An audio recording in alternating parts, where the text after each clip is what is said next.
Madam Toastmaster, fellow Toastmasters, ladies and gentlemen, welcome guests. I procrastinate. If something as important as your first speech should be ready like days in advance, right? But this time my excuse was I've been sick for a number of days. But matter of fact, I'm still kind of under the weather right now, but I made sure to get a lot of rest because who would want to miss this?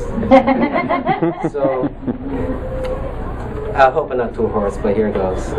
So in the past weekend, while I was spending all the time in bed, I woke up one of these days, and what caught my eye was a plaque I own upon my wall that says, "Cherish yesterday, live today, dream tomorrow." And I thought, wow, that's sort of a coincidence, because totally unrelated, that's the same concept that I have on my bracelet, right here.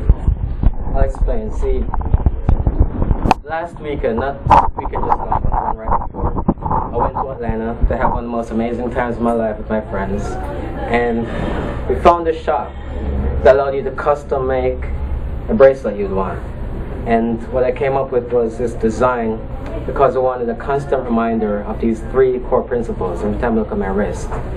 So I came up with this design of 3 Latin words and 3 West African symbols called the Adinkra.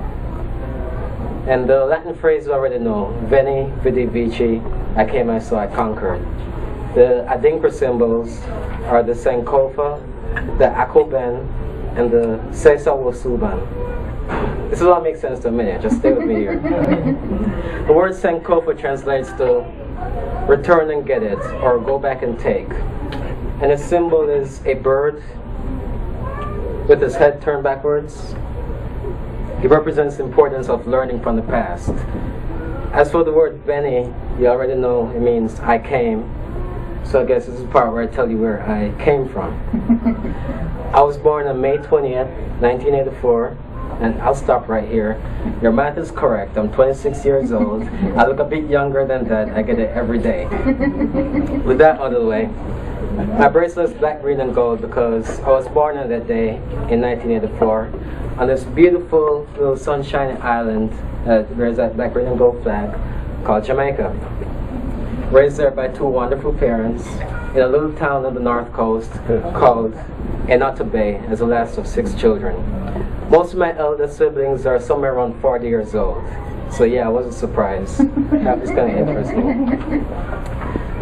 When you grow up somewhere like that, you gotta have special kind of memories. For example, memories that are available to me aren't just things like playing video games, but things like going to the river and catching crayfish, shrimp, or jangos, you call them with your bare hands. Or even my father, who goes out to sea almost every day now that he's retired on his fishing boat, took me out a couple of times, and let me tell you, out there in the early morning, looking at the coastline as the sun rises, one of the most beautiful experiences of my life. As a matter of fact, my brother-in-law, he's in his 40s. He only went out with my father a year or 2 ago, and he was so amazed. He described it as almost like a spiritual experience. Another thing that's different about growing up in Jamaica and seeing here is that almost no one here has fruit trees where they live. Whereas in my yard, it had like so many, like the guava tree, the mango tree, the 4 or 5 coconut trees, the plum trees, the salsa trees, the some orange trees, the ackee trees, the breadfruit trees, the apple trees. And some of those might sound familiar to you, but they're different fruits. Like for example, the apple, it's shaped like what you call a pear. The color is like grape, and the taste is like heaven. So, that was great. So it's easy to cherish yesterday when you grow up in Jamaica. Let's get to the story part. Throughout growing up, I was always pretty academically successful, as in first place in my class every year. There's a repetition in that sense. I used to read a lot. My mother tells me that while small, I could open a book, read it, close it, and then recite it back word for word, so it's hard to believe.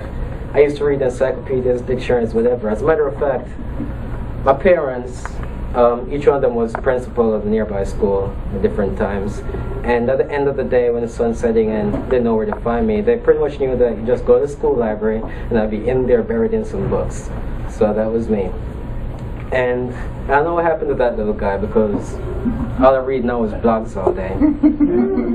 But I was still pretty much successful when I moved on to high school. And by the way, you know how everyone says that college, the best years of their lives? I was always harping about how high school was what I was nostalgic about, a wonderful time. Because if you went to Titchfield High School, you would understand. Because as far as I know, Titchfield is the only school in the world with its own beach. Yes, it has a beach where you could play in the sand, or you could gaze at this little island across the water, or you could watch yachts as they come by catching marlin. It was beautiful. As a matter of fact, it was built in an old English fort, complete with a surrounding defensive wall with cannons and everything, an old gunpowder house. Staff rooms that used to be barracks, classrooms that used to be dungeons, pretty cool stuff. So I had good times. I took part in things like the cadet unit. It's like the junior ROTC over here. I did that for like 7 years. I know about repetition, trust me. And I remember like trying to quit towards the end, and the officer just promoted me to sergeant major. It's like top student rank, so it was interesting. But then it was time to move on to college. I got a scholarship from Florida A&M University, where I came here for a degree in computer science. Now, back in high school, I used to tell people I was going to do civil engineering. I'm not sure why. I'm not in the least bit fascinated with bridges. As a matter of fact, if you ask anyone about my defining traits, I will tell you how calm and serene I am. They're going to tell you that I'm on a computer all the time. And it's even easier now when your phone is pretty much a pocket computer. Oh, and then the point about me being always so peaceful and calm. If people ask me, Craig, why do you always have to stay so cool all the time? I say, I have to be cool. Jamaica is really, really hot. So I'm into computers, but hobbies besides that. I used to dabble in rhymes, like back when I was signing friends' yearbooks and so on. When I got to college, they had things like open mics where I got to really start taking poetry a bit more seriously and perform and so on. I did that for a couple of years. And when I graduated in 2006, I went for a job in Maryland. Went to live with my sister for a little under a year. And at the end of that period, my sister, she was saying, apply for grad school up here, please just stick around. But one thing I learned about being there up north is that freezing sub-zero weather is not for me. So I went straight back to Florida. Picked USF for my master's degree in management information science. And they had like this non-thesis option, which would mean I didn't have to spend 20 years trying to finish my degree. So I had a good time, met some great people. And now, where I used to be nostalgic about high school, now I'm just wishing going back in undergrad, we were just throwing house parties and being so active on campus on this stuff. Grad school was a different beast. And then I finished that in the end of 2008. A few months later, I found my job where I currently work, which is in information services in the Hillsborough County Public School District. It's a great place. And now I'm just nostalgic for grad school, where at least we had a chance to see new, fresh faces every day, not just the same people in cubicles. So that takes me to the current day. Here I am. And I've told you my journey of how I came from this tropical island in the West Indies to Tampa, home of Gasparilla and pirate parades and the Buccaneers. So I guess that's how I became a pirate of the Caribbean. You may have noticed that nostalgia is a running theme in my story, and that's why the second principle and the bracelet is so important to me. See, the second Adinkra symbol is the Akoben. That's a war horn, as in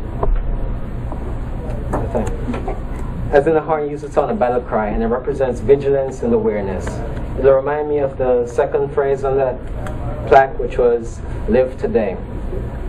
Vide, as in I saw, will make sure that I see each moment for what it is right now as it's happening and not when it's already gone. So one corollary of this principle is that there are a lot of other ways to see life as it happens beyond sitting at computers all day. And this is why I'm making sure to do things like meet people at Toastmasters and clubs on campus and so on, and performing a poetry show weekly as often as I can.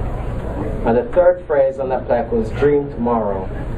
I'm not just nostalgic, I'm also a dreamer. Everyone dreams of their future and wishes they could conquer their destiny. And the only way I see for a thing like that to happen is if I keep changing and transforming.